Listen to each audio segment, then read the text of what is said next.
Hello दोस्तों, कैसे हैं आप लोग? आशा करता हूँ आप लोग अच्छे होंगे। अगर आप रिपेयरिंग का काम करते हैं और एक टेक्नीशियन हैं, तो इस वीडियो को ज़रूर देखिएगा। ये वीडियो आपके लिए काफ़ी हेल्पफुल हो सकती है, कुछ सीखने के लिए ज़रूर मिलेगा। यहाँ पर मेरे पास बहुत सारे टूल रखे हुए हैं।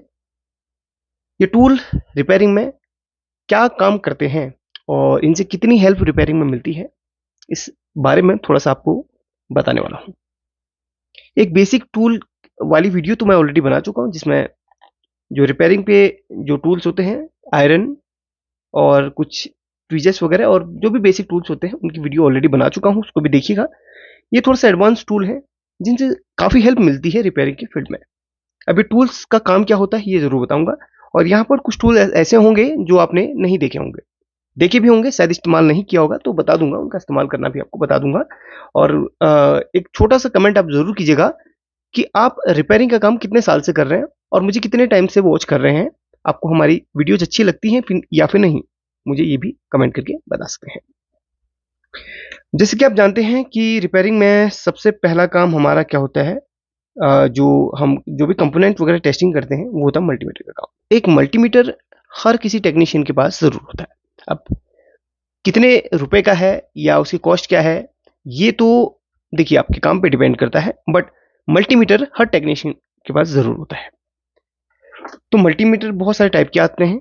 एक ऐसा मल्टीमीटर जो कि आपके लिए आपके सभी कामों को आसान बना देने की सारे जो जो आप रिपेयरिंग का काम कर रहे हैं, जो कंपोनेंट टेस्टिंग है, सब कुछ एक ही मल्टीमीटर से हो जाए। अब मेरे पास तो ऐसे बहुत सारे मल्टीमीटर रखे हैं, लेकिन मैं आपको कहूँगा कि एक ऑटोमेटिक मल्टीमीटर है, बहुत आपके लिए हेल्पफुल होता है। इसमें देखिए सारे फंक्शन दिए गए हैं, टेम्परेचर से लेके कैपेसिटर की कैपेसिटी टेस्ट करने तक का सारा है।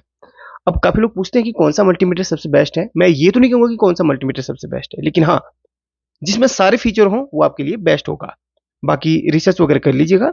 मैं किसी एक को बिल्कुल भी चूज़ नहीं करूँगा, क्योंकि देखिए काफ़ी लोग बोलते हैं कि आप उसको प्रमोट कर रहे हैं, तो नहीं, मेरे लिए सभी बेस्ट हैं, क्योंकि मेरे पास जितने भी टूल हैं मुझे सबसे बेस्ट लगते हैं। बाकी आपके काम पे डिपेंड करता है कि आपको किस तरीके से उसमें काम निकालना है। अब देखिए इसमें ऑटो मल्टीमीटर है, तो इसमें सारे फंक्शन होने चाहिए। तो सारे फंक्शन इसमें है, एम्पियर से लेके मिली एम्पियर, और फ्रीक्वेंसी है, और डायोड, कैपेसिटर, रेजिस्टेंस और बजर, सब कुछ इसमें। टेम्परेचर भी है और कैपेसिटी की कैपेसिटी टेस्ट करने का भी इसमें दिया गया है। साथ ही इसमें एक ऐसा फीचर भी है जो मोबाइल को ब्लूटूथ से कनेक्ट करके मोबाइल पे आप देख सकते हैं। तो मल्टीमीटर एक ऐसा लीजिए जिसमें सभी काम को वहां पर आपका आसान बन जाए, एक ऐसा डिवाइस। दूसरा है हमारे पास एक मल्टी फंक्शन टेस्टर।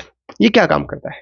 असल में मेरी वीडियो का जो टॉपिक है कि कौन सा टूल क्या काम करता है, तो उसी बारे में बताने में। मल्टीमीटर सभी कंपोनेंट की टेस्टिंग करता है, टूल मिला के यहाँ पर मैं बता दिया। अब दूसरी चीज है मल्टी फंक्शन टेस्टर।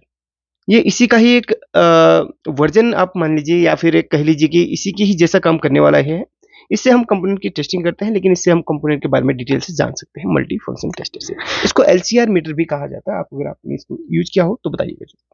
इसमें बहुत से स्लॉट दिए गए हैं। अगर हम इसको इस तरीके से कोई भी कंपोनेंट ए टू जेड कोई भी कंपोनेंट इसके नीचे इस तरीके से हम किसी भी लेग में, अब यहाँ पर सेम लेग में नहीं लगाना है, जैसे 1 2 3 1 2 3 2 इस तरीके से है।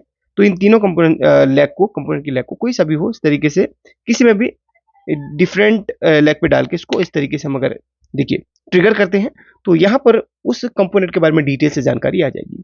अब आप समझ गए होंगे कि कितना आसान एक मल्टी फंक्शन टेस्टर है जो कंपोनेंट की सारी डिटेल्स बता देता है। कि बीजेटी बाइपोलर जंक्शन ट्रांजिस्टर है, एनपीएन वाला ये ट्रांजिस्टर है, एनपीएन बीजेटी एनपीएन ट्रांजिस्टर है। इसकी पहली लेग बेस की है, दूसरी कलेक्टर की है सी, तीसरी अमीटर की है। यानी कि पहली लेग यानी कि एक नंबर पे जो यहाँ पर लेग डली हुई है वो हमारी बेस की है, और 2 पे जो डली हुई है वो है कलेक्टर की, तीसरी अमीटर की। अब इसी क्रम में हम एक और कंपोनेंट है जिसको हम टेस्ट करना चाहेंगे। ये अब नीचे डाल देते हैं, देखिए इस तरीके से इसी क्रम में इसमें डाल देते हैं। अब इसको हम ट्रिगर करते हैं तो सामने जो भी कंपोनेंट होगा वो डिटेल से आता है। ये एन चैनल का मॉसफेट है, MOSFET मॉसफेट ये है। और पहली लेग इसकी गेट की है, यानी कि फर्स्ट जो इसमें एक नंबर में डली वो गेट की है, 2 नंबर में जो है वो ड्रेन की है, 3 नंबर में जो है सोर्स की है। बाकी डिटेल से यहाँ पर इसके बारे में और भी जानकारियाँ मिल जाएंगी। इससे आप रेजिस्टेंस डायोड, जेनर डायोड तक की वोल्टेज चेक कर सकते हैं, यानी कि कौन सा जेनर डायोड कितने वोल्ट का है, यहाँ पर आप डाल के टेस्ट, इसकी वो डिटेल वीडियो बना चुका हूँ, देखिएगा। तो एक मल्टी फंक्शन टेस्टर क्या काम करता है आपने देख लिया होगा। तीसरा है ये एक प्रोग्रामर, टेक्नीशियन के पास एक कोई सा भी प्रोग्रामर होना जरूरी है। ये प्रोग्रामर क्या काम आता है ये जरूर बताता हूँ। ये प्रोग्रामर का काम है, जैसे आप कोई भी कार्ड देखते हैं, लैपटॉप के अंदर का भी हो, टीवी का हो, कोई सा भी मदरबोर्ड कार्ड, इसके अंदर एक प्रोग्राम होता है और प्रोग्राम के जो होता है वो होता है ईईपी रोम आईसी के अंदर। जैसे इसके अंदर एक ईईपी रोम फ्लैश मेमोरी या फिर फ्लैश आईसी भी जिसे बोलते हैं, इसके अंदर इस सेटअप बॉक्स का सारा प्रोग्राम है। वैसे टीवी के मदरबोर्ड के अंदर भी होता है, लैपटॉप के बायोस आईसी होती है। हर किसी डिवाइस के अंदर एक ईईपी रोम, बायोस, फ्लैश मेमोरी आईसी ये होती है। उन आईसीज को प्रोग्राम करने के लिए हम इस टूल की हेल्प लेते हैं। अब आईसी की जो सीरीज होती हैं वो होती है 24 सीरीज की आईसी होती हैं, 25 सीरीज की होती हैं, 93 सीरीज की होती हैं। तो बेसिक यही हमारी 24, 25, 93 ही ज़्यादातर मिलती हैं। और जो डीटीएच का कार्ड होता है इसके अंदर 25 सीरीज की आईसी होती है। अब ये अगर आईसी करप्ट हो जाए, इसके अंदर का जो प्रोग्राम है करप्ट हो जाए, तो हमारा कार्ड डेड हो जाता है। हम सोचते हैं कि ये कार्ड खराब हो चुका है, बट ऐसा नहीं है। इस टूल की हेल्प से आप किसी भी कार्ड के आईसी के अंदर आईसी को प्रोग्राम कर सकते हैं। इसकी वीडियो ऑलरेडी बना चुका हूं, जाइए देखिए। तो एक प्रोग्रामर का भी एक बहुत बड़ा रोल होता है रिपेयरिंग की फील्ड में। रिपेयरिंग कर रहे हैं, अगर एलईडी टीवी ही मान लीजिए आपके पास आ गई और एलईडी टीवी के हार्डवेयर से रिलेटेड कोई प्रॉब्लम नहीं है, तो इस प्रोग्रामर की हेल्प से उसकी फ्लैश आईसी को एक बारी फ्लैश करके जरूर देखिएगा। हो सकता है आपकी टीवी ऑन हो जाए। कुछ सिम्टम्स ऐसे होते हैं जो हमें इंडिकेट करते हैं कि इसका प्रोग्राम करप्ट हो चुका है, तब जाके हमें आईसी को इसमें डाल के प्रोग्राम को चढ़ाना होता है। जाइए वीडियो देखिए और सीखिए। तो प्रोग्रामर की भी मैंने बता दिया। और एक ऐसा डिवाइस जो कि आपके लिए बहुत ज़्यादा हेल्पफुल, अच्छा ये जितने भी डिवाइस है ना काफ़ी कॉस्टली है, ये नहीं कहूँगा कि सभी को लेना है, आपकी मर्जी है। बस मेरा काम है यहाँ पर बताने का कि कौन सा डिवाइस क्या काम करता है। इसका काम बता दिया, इसका काम बता दिया, उसका काम बता दिया। अब इसका काम बताता हूँ। ये एक थर्मल कैमरा है। रिपेयरिंग में थर्मल कैमरा का क्या काम होता है वो बता देता हूँ। एग्जाम्पल के लिए मैंने एक मोबाइल ले लिया और ये थर्मल कैमरा मोबाइल के अंदर अटैच होता है। और यहाँ पर आप देखिएगा, इस थर्मल कैमरा को पहले मैं इस तरीके से निकाल, बहुत छोटा है और इसकी कॉस्ट ये बहुत ज़्यादा महंगा है। ये थर्मल कैमरा एक नॉर्मल किसी बंदे के को लेना, मतलब लेने में बहुत ज़्यादा दिक्कत होगी इसको, क्योंकि बहुत ज़्यादा कॉस्टली पड़ता है। इसको इस तरीके से ओटीजी में लगाया जाता है और ये थर्मल कैमरा, और इसमें देखिए एक ओटीजी ऑप्शन को ऑन करना पड़ेगा, क्योंकि इसमें ऑप्शन है।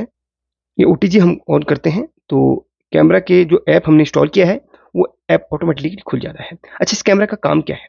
इस कैमरा का काम, जैसे हम किसी भी बोर्ड में रिपेयरिंग करते हैं तो हमें काफ़ी बार क्या होता है ना, कुछ आईसी जैसी होती हैं, बोर्ड खराब है आईसी ऐसी होती हैं, कुछ कंपोनेंट्स ऐसे होते हैं जो बहुत ज़्यादा हीट करते हैं, बट हमें नॉर्मल पता नहीं चल पाता कि कौन सा हीट कर रहा है। एक अंदाजा हम लगाते थे, यार ये आईसी बहुत हीट हो रही है, कहीं इसी खराब तो नहीं है।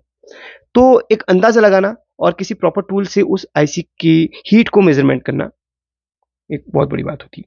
ये क्या करता है थर्मल कैमरा, ये उस जो कंपोनेंट ओवरहीट हो रहा होगा या हीट हो रहा होगा उसके टेम्परेचर को सेंस करके आपको यहाँ पर आउटपुट दिखा देगा कि ये हीट कर रहा है।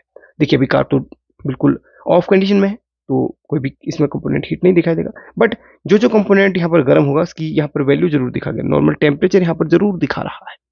अगर मैं इसके नीचे हाथ नीचे रखता हूँ तो हाथ का टेम्परेचर यहाँ पर दिखा रहा है, और हाथ देखिए जो चीज हीट होगी उसका एक कलर भी है रेड करके, ये तो हल्का हल्का ऑरेंज सा दिखा देगा।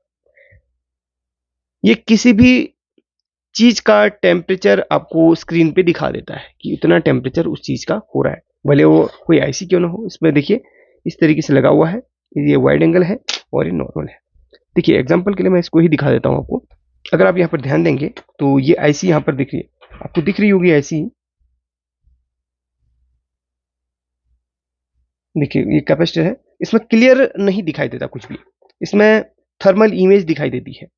इसका काम है सर्किट में कंपोनेंट्स की हीट को सेंस करके आउटपुट में दिखाना कि ये कंपोनेंट इतना टेम्परेचर इस कंपोनेंट का है, और उसी टेम्परेचर से हम उस कंपोनेंट की है ना, हम वहां पर एक अंदाजा कर लेते कि ये इसका टेम्परेचर बहुत ज़्यादा हाई हो रहा है, ये शॉर्ट है, खराब है, ये जिस ट्रैक में लगा हुआ है वो खराब है।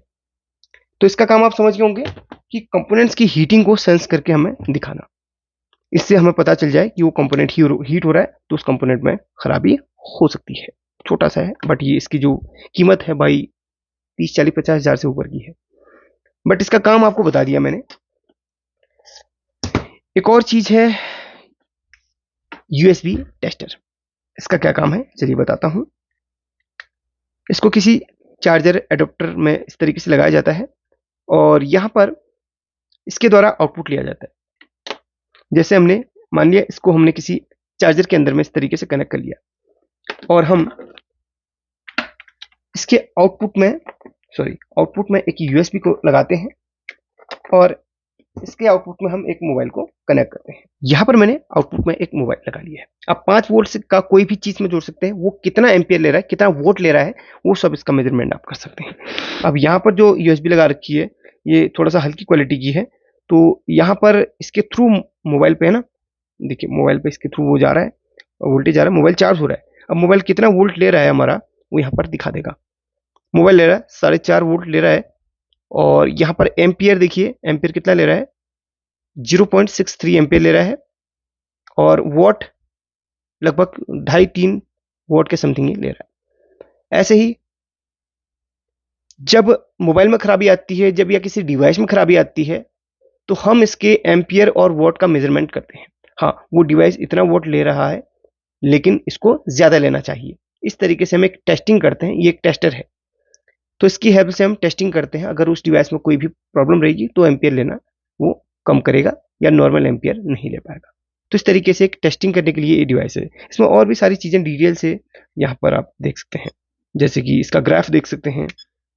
ये देखिए, ये वैसे स्पेशली चार्जिंग के लिए बना हुआ है, मतलब चार्जर को टेस्ट करनी है बस, से और भी बहुत सारी काम आप कर सकते हैं। अगर आप बोलेंगे तो इसका एक डिटेल वीडियो बनाऊंगा और आपको समझाऊंगा कि किस तरीके से काम करता है। ये भी थोड़ा सा कॉस्टली डिवाइस है बट इसका काम आपको बता दिया। जिन लोगों ने ये देखा होगा बट पता नहीं होगा कि यार ये क्या काम करता है, तो मैंने आपको बता दिया। ये टेस्टिंग करता है। इसमें जो आउटपुट आप लोड दे रहे हैं या जो आप डिवाइस लगा रहे हैं उसकी हेल्थ को बता रहा है, वो इतना वोल्ट ले रहा है, इतना एम्पियर ले रहा है या फिर इतना वॉट कंज्यूम कर रहा है। इससे आप पता लगा सकते हैं कि अगर वो वॉट प्रॉपर नहीं ले पा रहा, एम्पियर प्रॉपर नहीं ले पा रहा, तो उसमें कुछ ना कुछ प्रॉब्लम है। इससे आप उसकी खराबी का पता लगा सकते हैं। और भी बहुत सारे ऐसे डिवाइस हैं जो रिपेयरिंग में काफ़ी हेल्प करते हैं। और भी वीडियो बनाऊंगा, अगर आप बोलेंगे तो बहुत सारी वीडियोस बना के और सभी डिवाइस के बारे में समझाऊंगा जरूर। अगर आप बोलेंगे तो सभी डिवाइस की एक प्रॉपर वीडियो जरूर बनाऊंगा। जिनकी बनी है आप देखिए और सीखिए। पसंद आए तो लाइक करना और ना पसंद आए तो मुझे कमेंट करके बताना कि इसमें क्या खराबी थी, क्या टॉपिक्स ऐसे थे जो मैं यहाँ पर कवर नहीं कर पाया। ठीक है, कमेंट जरूर कीजिएगा। शुक्रिया वीडियो देखने के लिए।